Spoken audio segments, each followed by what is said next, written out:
Hi students, welcome to your channel Academy EduWorld. As I promised, now I'll discuss topic compressors. Okay. तो इससे पहले heat exchanger topic हमने finish कर लिया था, उसके प्रीवियस ईयर क्वेश्चंस कर लिए हैं, वो वीडियोस मैंने अपलोड कर दी है। आज मैं कवर करती हूँ कंप्रेसर्स। जो इसकी नेक्स्ट वीडियो रहेगी उसमें इसके प्रीवियस ईयर जो भी क्वेश्चन आए हुए हैं वो डिस्कस कर लेंगे। ओके, तो मैं कोशिश करूँगी वो वाली वीडियो भी अपलोड करने की, कल तक अपलोड हो जाएगी वो। ओके, तो इसमें क्या है, आज हम करते हैं कंप्रेसर्स, ये भी इम्पोर्टेंट टॉपिक है।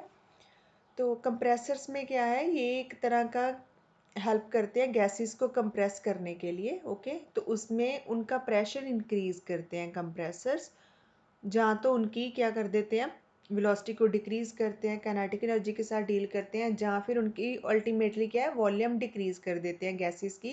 तो वॉल्यूम एंड प्रेशर एक दूसरे के क्या होता है, इनवर्सली प्रोपोर्शनल। तो अगर वॉल्यूम उनकी क्या हो जाती है, रिड्यूस हो जाती है गैसेस की, प्रेशर इंक्रीज हो जाता है। ओके, तो अल्टीमेटली कंप्रेसर्स क्या यूज़ कर हेल्प करते हैं प्रेशर को इंक्रीज करने के लिए। और मेनली ये यूज़ होते हैं केमिकल इंडस्ट्रीज़ में, यूज़ होते हैं पेट्रोलियम रिफाइनरीज़ में, यूज़ होते हैं पावर प्लांट्स में। आप लिख सकते हो क्योंकि ये भी क्वेश्चन आया हुआ है। मेनली यूज़ होते हैं केमिकल इंडस्ट्रीज़ में कंप्रेसर्स, पेट्रोलियम रिफाइनरीज़ में,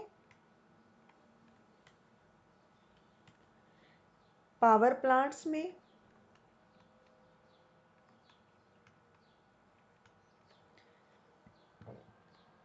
एंड रेफ्रिजरेशन सिस्टम है जो, उनमें यूज़ होते हैं। ओके, तो जो मेन क्वेश्चन आता है वो आता है इनकी टाइप्स से, ये वाला।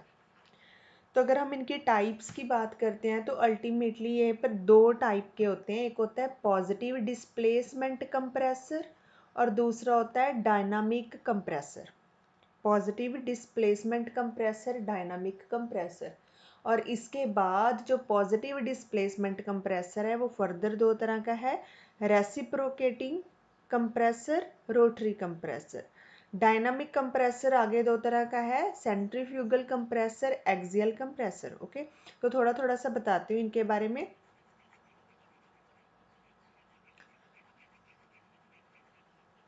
तो जो पॉजिटिव डिस्प्लेसमेंट कंप्रेसर है उसमें क्या होता है, जो कंप्रेसर है वो थोड़ा सा कंटेंट है, जो थोड़ा सा पोर्शन गैस का पिक करता है, उसका वॉल्यूम रिड्यूस करता है, उसके साथ डील करता है और उसका प्रेशर इंक्रीज कर देता है। ओके, तो ऐसा कह सकते हैं कि जो पॉजिटिव कंप्रेसर है वो क्या करता है, ट्रैप करता है fixed amount of gas, trap fixed amount of gas.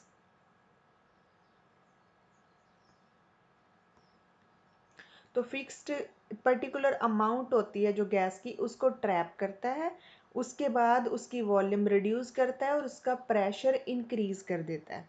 Clear. अगर हम इसमें आगे बात करते हैं इसकी टाइप्स की, तो जो रेसिप्रोकेटिंग कंप्रेसर होता है एंड रोटरी कंप्रेसर। तो रेसिप्रोकेटिंग कंप्रेसर है जो, ये एक तरह का ऐसा कंप्रेसर है जिसमें काम तो वही होता है, वॉल्यूम गैस की डिक्रीज होती है, प्रेशर इंक्रीज हो जाता है, बट ये पिस्टन की हेल्प से होता है।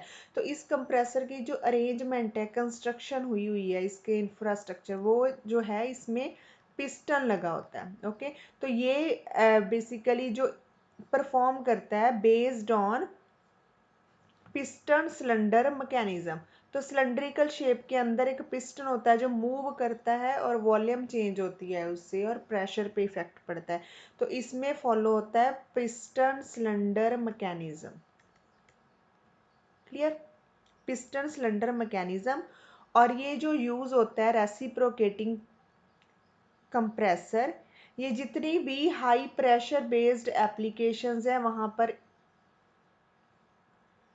यूज होता है, high pressure applications.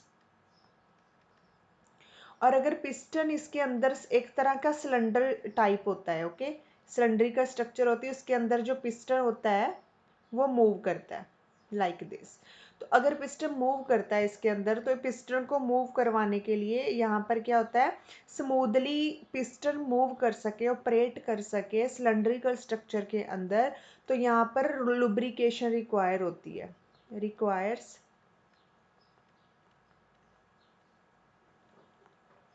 lubrication for smooth operation। Clear. तो ये है रेसिप्रोकेटिंग कंप्रेसर। इसके साथ ही मैं आपको दिखा भी देती हूँ ऐसे पिस्टन टाइप, जहाँ पे पिस्टन सिलेंड्रिकल मैकेनिज्म कैसे शो होता है, ये पढ़ा। ओके, पिस्टन सिलेंडर, तो ये होता है एक तरह का, ये है पिस्टन जो मूव कर रहा है, ये है सिलेंड्रिकल स्ट्रक्चर। तो ये इमेज मैंने लगाई आपको जस्ट समझाने के लिए। तो ये वाला है यहाँ पर पिस्टन, तो ये है सिलेंड्रिकल स्ट्रक्चर। तो ये पिस्टन मूव होता है, मूव होता है तो ये गैसेस हैं जो इनकी वॉल्यूम क्या होती है, डिक्रीज हो जाती है। पहले अगर इनकी वॉल्यूम इतनी है, फिर क्या हो जाती है, इतनी रह जाती है। तो वॉल्यूम डिक्रीज करती है तो प्रेशर क्या करता है, उसके साथ इंक्रीज करता है। इनवर्सली प्रोपोर्शनल रिलेशन होता है इनमें। ओके, तो ये है रेसिप्रोकेटिंग कंप्रेसर। इसके बाद हम डिस्कस करते हैं रोटरी कंप्रेसर।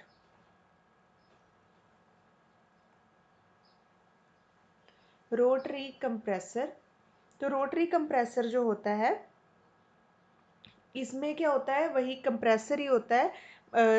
काम तो सेम करता है, बट इसमें जैसे इसके अंदर पिस्टन लगा होता है, तो इसके अंदर जो होता है इसका कंपोनेंट अलग होता है, इसीलिए अलग कंपोनेंट होते हैं इसमें, जिसकी वजह से उनको रोटरी कंप्रेसर के अंदर रखा जाता है।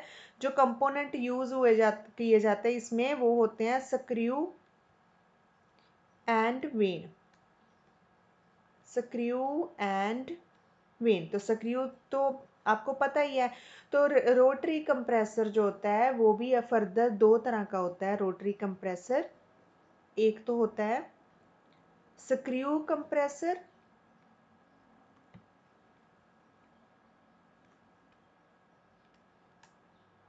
और जो सेकंड होता है वो होता है when compressor, VANE, when compressor. Clear. तो जो स्क्रू कंप्रेसर होता है उसके अंदर क्या होता है, गैस को कंप्रेस करने के लिए स्क्रूज यूज होते हैं। तो इसमें स्क्रूज यूज होते हैं गैस को कंप्रेस करने के लिए। तो कंप्रेस करते हैं, वॉल्यूम डिक्रीज हो जाती है, प्रेशर इंक्रीज हो जाता है। तो इसकी पिक्चर भी मैं आपको दिखा देती हूँ। स्क्रू कंप्रेसर देखो, ये वाला है। ओके, तो इसमें ये वाले लगे होते हैं स्क्रूज। तो स्क्रू कंप्रेसर इस तरह से ये रोटेट करते हैं, तो स्क्रू रोटेट करते हैं, तो इसलिए इसको रोटेटरी कंप्रेसर के अंदर रखा जाता है। ओके,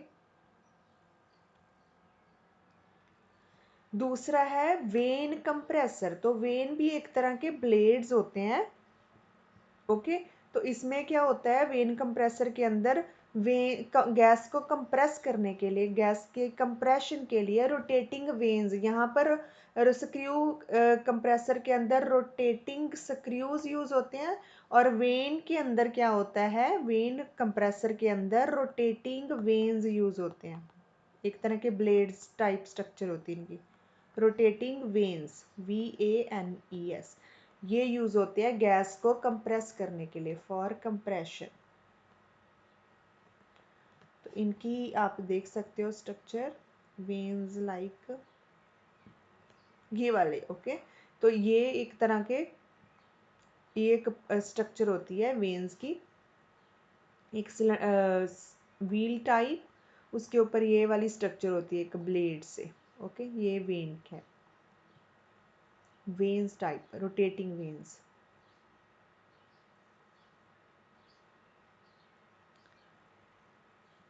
बस इतने, इस जो हम पढ़ रहे हैं इसी में से ही क्वेश्चन आता है। इससे ज़्यादा डीप जाने की नीड नहीं है, इससे ज़्यादा नहीं आएगा। ओके, इसके बाद करते हैं डायनामिक कंप्रेसर। डायनामिक कंप्रेसर,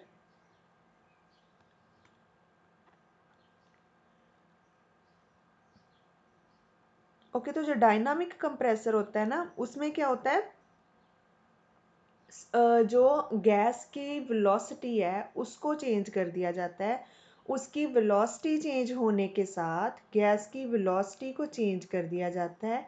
उसकी वेलोसिटी चेंज हो जाती है तो उसके साथ उसकी काइनेटिक एनर्जी चेंज हो जाएगी। उसके जैसे काइनेटिक एनर्जी डिक्रीज होती है, जितना काइनेटिक एनर्जी में लॉस होता है वही लॉस है जो उतना ही प्रेशर सिस्टम का इंक्रीज हो जाता है।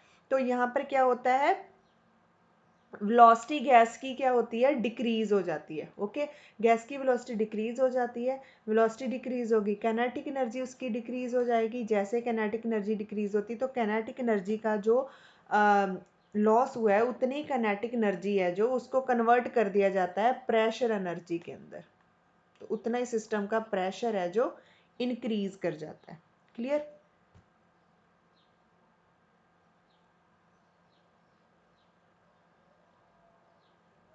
ओके, तो काइनेटिक एनर्जी को प्रेशर एनर्जी में चेंज कर दिया जाता है। तो अल्टीमेटली होता क्या है इसमें, इस डायनामिक के जो कंप्रेसर्स होते हैं उनका वर्क करने का क्या सिस्टम होता है, ये सबसे पहले जो गैस है उसके साथ डील करते हैं। इसमें ना एक क्वेश्चन आता है डायनामिक कंप्रेसर से इम्पेलर्स के ऊपर। डायनामिक कंप्रेसर का एक इम्पॉर्टेंट हिस्सा होता है कि इसके अंदर एक पार्ट होता है जिसका नाम होता है इम्पेलर। IMPELLER, impellers. ओके, तो इम्पेलर्स ये होते हैं ना कि रोटेट, ये भी एक ब्लेड टाइप स्ट्रक्चर होती है जो रोटेट करते रहते हैं। तो गैस क्या करती है, इनके साथ डील करती है, गैसेस के साथ ये डील करते हैं तो गैस को एसेलरेट कर देते हैं। तो गैस को एसेलरेट करते हैं, उसके पास बाद जो हाई स्पीड जो गैस होती है जो एसेलरेट हो रखी होती है उसको डिफ्यूज़र के थ्रू पास करवाया जाता है। तो जैसे वो डिफ्यूज़र के थ्रू पास करती है उसकी वेलोसिटी क्या करती हो जाती है, डिक्रीज हो जाती है, और जो भी काइनेटिक एनर्जी लॉस है उसको प्रेशर एनर्जी में कन्वर्ट कर दिया जाता है। इसके बाद जो कंप्रेस्ड गैस होती है उसको सिस्टम से बाहर निकाल लिया जाता है हाई प्रेशर के ऊपर। तो ये वाला काम है डायनामिक कंप्रेसर का। फिर से रिपीट कर देती हूँ। तो इसमें डायनामिक कंप्रेसर में क्या होता है, गैस की वेलोसिटी चेंज होती है जिसकी वजह से काइनेटिक एनर्जी के ऊपर इफेक्ट आएगा और वो energy kinetic energy convert pressure energy के अंदर। ओके, तो ये डायनामिक कंप्रेसर में से जो इंपॉर्टेंट क्वेश्चन आता है वो आता है इम्पेलर से। इम्पेलर एक स्ट्रक्चर्स होती हैं ब्लेड टाइप स्ट्रक्चर्स, वही जैसे वेन की स्ट्रक्चर होती है वैसे ही इम्पेलर की स्ट्रक्चर होती है। सर्कुलर शीट के ऊपर जो मूव कर रही है उसके ऊपर ब्लेड मूव करते हैं। ओके, तो ये भी एक तरह के ब्लेड्स, ये इम्पेलर्स, इनके साथ गैस डील करती है। गैस क्या होती है, इनके थ्रू एसलरेट हो जाती है। एसरलेशन होने के बाद जो गैस है उसको डिफ्यूज़र से पास करवाया जाता है। जैसे वो डिफ्यूज़र से पास करती है उसकी वेलोसिटी डिक्रीज हो जाएगी। वेलोसिटी डिक्रीज होने के बाद काइनेटिक एनर्जी है जो उनकी, उसको प्रेशर एनर्जी में कन्वर्ट कर लिया जाता है। तो ये होते हैं डायनामिक कंप्रेसर्स। क्लियर? इसके बाद अगर इनकी टाइप की बात करते हैं तो ये भी दो तरह के हैं, centrifugal compressor and axial compressor. तो अब हम पढ़ते हैं थोड़ा सा सेंट्रीफ्यूगल कंप्रेसर।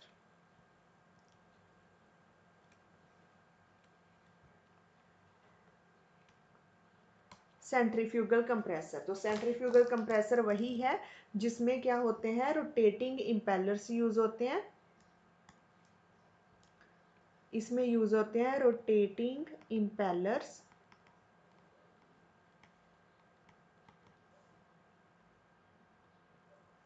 तो रेसिप्रोकेटिंग कंप्रेसर के अंदर यूज हुए थे पिस्टन। रोटरी के अंदर यूज होते हैं स्क्रूज एंड वेन्स। ओके, याद रखो ये वाली बात, रोटरी कंप्रेसर के अंदर स्क्रूज एंड वेन्स, सेंट्रीफ्यूगल के कंप्रेसर के अंदर इम्पेलर्स यूज होते हैं, रोटेटिंग इम्पेलर्स यूज होते हैं। ओके, और ये मेनली इसकी एफिशिएंसी क्या होती है, सेंट्रीफ्यूगल कंप्रेसर की एफिशिएंसी हाई होती है,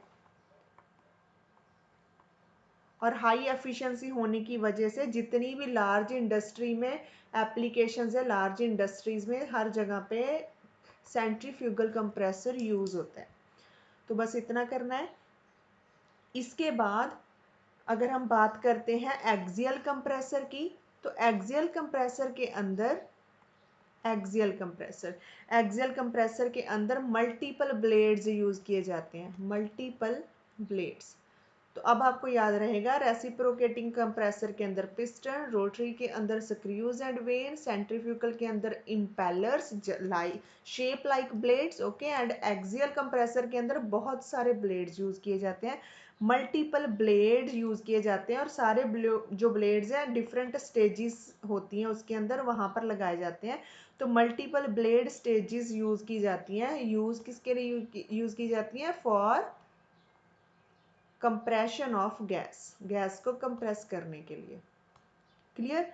और मेनली जो एक्सियल कंप्रेसर होते हैं ये यूज किए जाते हैं गैस टरबाइंस में एंड जेट इंजन्स में, गैस टरबाइंस में एंड जेट इंजन्स के अंदर यूज किए जाते हैं। क्लियर? तो बस इसी को ही पढ़ना है आपने, इतना ही, इससे ज़्यादा करने की नीड नहीं है, इसके बाहर क्वेश्चन नहीं आता है। तो ये था स्क्रूज, ये है वेन्स, स्ट्रक्चर दिखा रही हूँ आपको। ये है सेंट्रीफ्यूगल कंप्रेसर, ये है वाले हैं इम्पेलर्स। देखो ये सर्कुलर मोशन है, ये जो होती हैं स्ट्रक्चर्स ये वाली होती है इम्पेलर्स, एक तरह के ये भी ब्लेड्स ही हैं। और अगर इसको देखना तो ये लगे हुए हैं ब्लेड्स। ओके, तो ये है सेंट्रीफ्यूगल कंप्रेसर के अंदर इम्पेलर्स। इसके बाद हम करते हैं कि ये जो कंप्रेशन हो रहा है गैस का, थर्मोडायनेमिकली देखा जाए तो कौन से प्रिंसिपल के थ्रू होता है। ओके, तो ये पढ़ते हैं हम इसके बाद।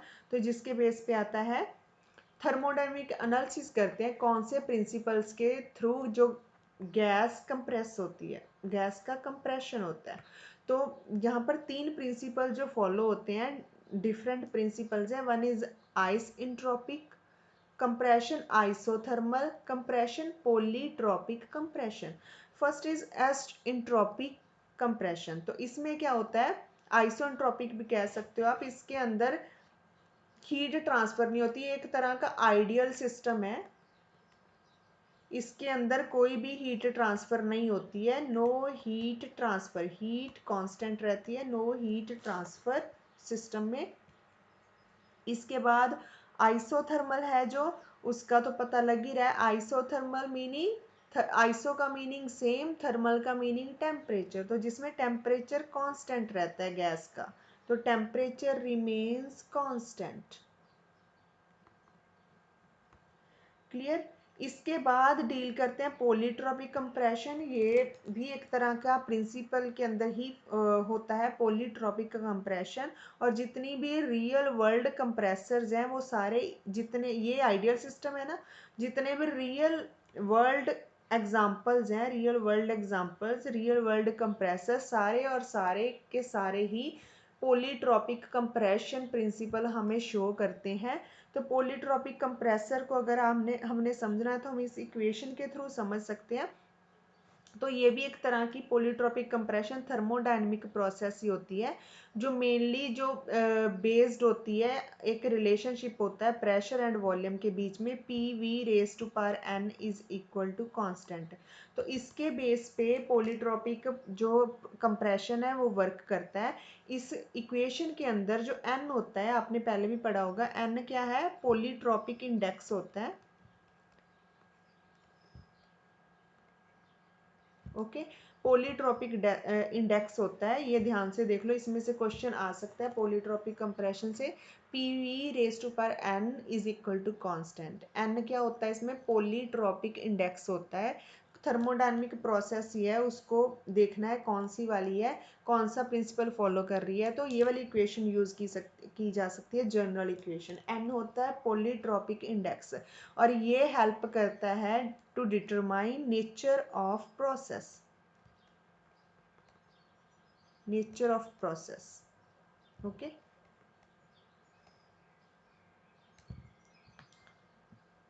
तो ये इस तरह का जो प्रोसेस होता है, कंप्रेशन होता है पॉलीट्रॉपिक, वहाँ होता है जहाँ हम सिस्टम को हीट देते हैं, हीट ट्रांसफर होती है सिस्टम के अंदर, और वर्क भी हो रहा है, हीट भी ट्रांसफर हो रही है सिस्टम के अंदर, एंड वर्क भी हो रहा है। हीट ट्रांसफर एंड वर्क जो है दोनों इन्वॉल्व हो रहे हैं सिमल्टेनियसली, खुद ही उनके बीच में ये काम चल रहा है। हीट ट्रांसफर हो रही है और वर्क हो रहा है सिस्टम में, वॉल्यूम चेंज हो रहा है, प्रेशर चेंज हो रहा है, मतलब ये सारा सिस्टम परफॉर्म कर रहा है। और इसी तरह ये वाला जो पॉलीट्रॉपिक कंप्रेशन होता है, ये दूसरी है एडियाबैटिक एंड आइसोथर्मल प्रोसेस, उन दोनों से डिफरेंट है। ओके, तो इसके अंदर अगर हम देखें तो हीट ट्रांसफर एंड जो वर्क होता है दोनों ही इन्वॉल्व होते हैं, आर बोथ इन्वॉल्व, ओके, दोनों इन्वॉल्व होते हैं सिमल्टेनियसली, ओके। तो अगर इसमें देखें n, तो अगर n की वैल्यू इसमें 1 है तो आप देख सकते हो कौन सी प्रोसेस है। अगर n की वैल्यू 1 है तो उसके बाद सिस्टम का टेम्परेचर है कांस्टेंट, तो ये जो प्रोसेस होगी आइसोथर्मल प्रोसेस होगी अगर n की वैल्यू 1 है। अगर इसमें n की वैल्यू 0 है, इट मीन n की वैल्यू 0 है, it mean P is equal to constant, pressure constant हो जाएगा। तो आपकी सिस्टम की बात कर रहे हो, आपकी प्रोसेस जो हो रही है, कंप्रेशन हो रहा है जो गैस का, वो आइसो एडियाबैटिक कंडीशन के अंडर, सॉरी, प्रेशर कांस्टेंट हो जाएगा। तो यहाँ पर क्या हो जाएगा, आपका प्रेशर कांस्टेंट है तो आइसोबारिक, आइसोबारिक प्रोसेस हो जाएगी। इसी के साथ अगर आपकी n की वैल्यू है जो वो गैमा के इक्वल है, तो गैमा क्या होता है, ratio of specific heats, ratio of specific heats, okay. तो अगर n की वैल्यू गैमा है, इसका मतलब आपकी जो प्रोसेस है वो कौन सी है, आइसोइंट्रोपिक, इस इंट्रोपिक, ओके। इस इंट्रोपिक का मतलब क्या है, आपकी जो प्रोसेस है वो नेचर में रिवर्सिबल है एंड एडियाबैटिक है, हीट कांस्टेंट है उसके अंदर, क्लियर। तो ये एक इक्वेशन है जो हेल्प कर सकती है ये देखने के लिए जो गैस प्रोसेस हो रही है थर्मोडायनेमिकली कौन सा प्रिंसिपल यूज कर रही है, कौन सी वाली प्रोसेस हो रही है। तो प्रोसेस जहाँ तो आइसोथर्मल हो सकती है, जहाँ आइसोबारिक हो सकती है, जहाँ एडियाबैटिक हो सकती है। एडियाबैटिक में हीट कांस्टेंट, आइसोबारिक में प्रेशर कांस्टेंट एंड आइसोथर्मल में टेम्परेचर कांस्टेंट। वो हम इस n जो होता है पॉलीट्रॉपिक इंडेक्स उसके थ्रू पता कर सकते हैं। अगर n की वैल्यू 1 है तो आपकी जो प्रोसेस रहेगी आइसोथर्मल। अगर n की वैल्यू 0 है तो v रेज टू पावर 0 जो 1 हो जाएगा pressure constant, it mean isobaric pressure, isobaric process. और इस अगर n की वैल्यू गामा है, यहाँ पर आपकी स्पेसिफिक हीट्स इन्वॉल्व हो रही है, उसमें आपका जो सिस्टम है वो रहेगा, आपकी गैस जो प्रोसेस रहेगी दैट इज इस इंट्रोपिक, इस इंट्रोपिक मतलब इसमें एडियाबैटिक है, हीट कांस्टेंट है और जो प्रोसेस हो रही है वो रिवर्सिबल है। तो पॉलीट्रोपिक कंप्रेशन एक जर्नल जैसे कोई भी ये उसका हमें पता लग सकता है। तो जितने भी रियल वर्ल्ड कंप्रेसर है सारे के सारे पॉलीट्रोपिक कंप्रेशन शो करते हैं। उसकी जो मेन इक्वेशन वहीं से पता लग जाएगा कि अब वो उसके अंदर जो प्रोसेस आइसोथर्मल हो रही है, आइसोबारिक हो रही है, या एडियाबैटिकली मूव हो रही है, ओके। तो ये है हमारे थर्मोडायनेमिक प्रिंसिपल्स जो गैस कंप्रेसर्स के अंदर दिखते हैं हमें।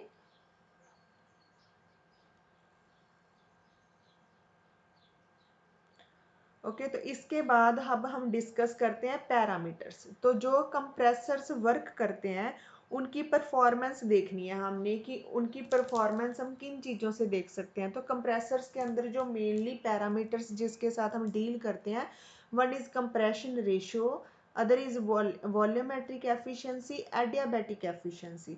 तो कंप्रेशर रेशियो जो होता है वो क्या होता है, पहले प्रेशर जितना था अब प्रेशर इंक्रीज हो गया, तो पहले जो प्रेशर था दैट इज इनिशियल, अब जो है इंक्रीज होने के बाद दैट इज फाइनल प्रेशर। तो जो फाइनल प्रेशर है, final pressure to initial pressure, तो ये जो रेशियो होती है इस रेशियो को बोलते हैं कितना, मतलब कंप्रेस, यहाँ पर कंप्रेस हुआ है सिस्टम, गैस कितनी कंप्रेस हुई है तो वो उसका प्रेशर बताएगा। तो final pressure divided by initial pressure, तो जो रेशियो आएगी that is compression ratio, okay. एक ये हेल्प करती है सिस्टम को ऑब्जर्व करने के लिए। सेकंड इज वॉल्यूमेट्रिक एफिशिएंसी, तो वो भी सेम ही हुआ कि आपकी थ्योरेटिकली हमने कितना वॉल्यूम इनटेक किया था किसी गैस का, बट एक्चुअल में अब कितना वॉल्यूम हमें मिल रहा है, तो इतना इसका मतलब कितना चेंज आया वॉल्यूम में, तो वो वॉल्यूमेट्रिक एफिशिएंसी हो गई। तो इसमें क्या है, ये क्या है, ये भी एक तरह की रेशो है किसकी, एक्चुअल वॉल्यूम इनटेक, एक्चुअल जो वॉल्यूम है वो डिवाइडेड बाय जो थ्योरेटिकली वॉल्यूम है इनटेक, थ्योरेटिकल वॉल्यूम इनटेक और एक्चुअल जो सिस्टम का वॉल्यूम है। इसकी ratio last one is adiabatic efficiency, तो ये मेजर करती है एनर्जी एफिशिएंसी कंप्रेशन के दौरान जो होती है। तो कंप्रेशन के दौरान जो एनर्जी मेजर करनी है, एनर्जी एफिशिएंसी, वो हमें एडियाबैटिक, उसी को ही एडियाबैटिक एफिशिएंसी बोलते हैं। तो ये हेल्प कर, ये क्या है, use to measure energy efficiency during compression. Okay, तो एक एफिशिएंसी के साथ सिंपल डील करते हैं जो कंप्रेशन के दौरान मिलती है हमें एडियाबैटिक वे में, और एडियाबैटिक प्रिंसिपल के under second is volumetric efficiency, जो वॉल्यूम में चेंज मिलता है हमें, वॉल्यूम के साथ डील करते हैं इसमें, वहाँ से एफिशिएंसी निकलती है वॉल्यूमेट्रिक एफिशिएंसी। और एक है कंप्रेशन रेशो, जो गैस कंप्रेस होती है उसके प्रेशर को इन्वॉल्व करके वहाँ से वो रेशो निकाली जाती है, कंप्रेशन रेशो। तो अगर हम इसकी अब एप्लीकेशंस की बात करें, तो जो ये कंप्रेसर्स हैं टोटल, अगर कंक्लूड करें इसको, तो वो यूज़ होते हैं गैस प्रोसेसिंग प्लांट्स के अंदर। एप्लीकेशंस अगर बात करते हैं कंप्रेसर्स की, तो गैस प्रोसेसिंग प्लांट्स हैं जो, जहाँ पर गैस के साथ डील किया जाता है, गैस प्रोसेसिंग प्लांट्स, तो वहाँ पर यूज़ होते हैं ये वाले कंप्रेसर्स। इसके साथ केमिकल रिएक्टर्स हैं जो,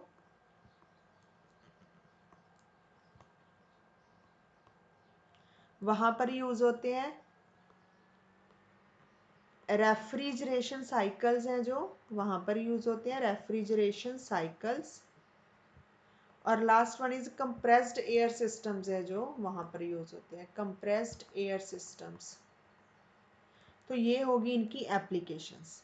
क्लियर, बस इतना ही करना है, इसके बाहर क्वेश्चन अभी तक नहीं आया हुआ है, इसी में से ही पूछेगा वो, इससे ज़्यादा डीपली वो कुछ नहीं पूछता है। ये हो गया, बस ये टॉपिक है आपका कंप्रेसर, इतना ही कर। इसके बाद जो क्वेश्चंस इसके 2-3 प्रीवियस ईयर्स में आए हुए हैं, वो वाले क्वेश्चंस मैं ज़्यादा पिछले पेपर नहीं उठा रही हूँ, जो मेन से पिछले 2-3 के 2 पेपर हैं जो, उनमें देख के बता रही हूँ आपको ये वाला टॉपिक कंप्रेसर। तो इसमें जो क्वेश्चन वो कवर करता है, इतने पार्ट से ही कवर करता है, इससे बाहर वो नहीं जाता है। जो क्वेश्चन आए हैं वो मैं नेक्स्ट वीडियो में डिस्कस कर लूँगी। इसके बिना कोई इशू डाउट है तो कमेंट सेक्शन में लिख दो, और अगर कोई और मेरे पास कंटेंट अवेलेबल हुआ तो मैं टेलीग्राम चैनल के ऊपर डिस्कस कर दूँगी, उसका लिंक डिस्क्रिप्शन बॉक्स में दे रखा है, वहाँ से आप ज्वाइन कर लो। और वहाँ पर एक डिस्कशन ग्रुप जनरेट किया हुआ है तुम बच्चों के लिए, तो वो जो भी इस पोस्ट के लिए प्रिपेयर कर रहे हैं वही ज्वाइन करें, तो वो ज्वाइन कर सकते हैं। अगर कोई डाउट आ रहा है क्वेश्चन सॉल्व करते टाइम आपको, और अगर कुछ समझ नहीं आ रहा स्पेसिफिक टॉपिक, तो आप मुझे मेंशन कर सकते हो, वो मैं उसके लिए अलग से वीडियो बना दूंगी, आपको समझा दूंगी। ओके, अपनी प्रिपरेशन करो। Thank you very much for watching.